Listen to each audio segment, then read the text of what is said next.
തുടർച്ചയായി 9 വർഷം ഭരിച്ച പിണറായി സർക്കാരിനെതിരായ ഭരണവിരുദ്ധ വികാരം തെരഞ്ഞെടുപ്പിൽ LDFന് തിരിച്ചടിയായി.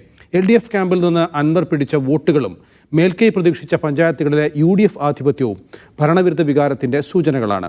M സ്വരാജിന്റെ സ്ഥാനാർത്ഥിത്വത്തിലൂടെ ജനകീയ വികാരം മറികടക്കാമെന്ന പ്രതീക്ഷയും അസ്ഥാനത്തായി.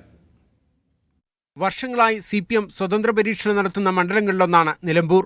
അൻവർ പരീക്ഷണം വിജയിച്ചെങ്കിലും MLA സ്ഥാനം രാജിവെച്ചതോടെ CPM തെരഞ്ഞെടുപ്പിന് നിർബന്ധിതരായി. പിണറായിസത്തിനെതിരെയാണ് തന്റെ പോരാട്ടമെന്ന് പ്രഖ്യാപിച്ച അൻവറിന് മുന്നിലേക്ക് CPM വെച്ചത് പാർട്ടിയുടെ യുവമുഖങ്ങളിലൊന്നായ സ്വരാജിനെയാണ്.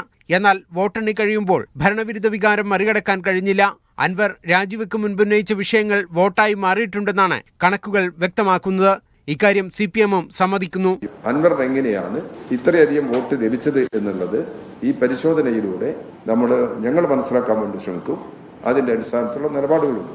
അൻവറിന്റെ വോട്ടുകളും LDF ഭൂരിപക്ഷം പ്രതീക്ഷിച്ച കരുളായി, നിലമ്പൂർ മേഖലയിലെ വോട്ട് ചോർച്ചയും എല്ലാം ഭരണവിരുദ്ധ വികാരത്തിന്റെ സൂചനയാണ്.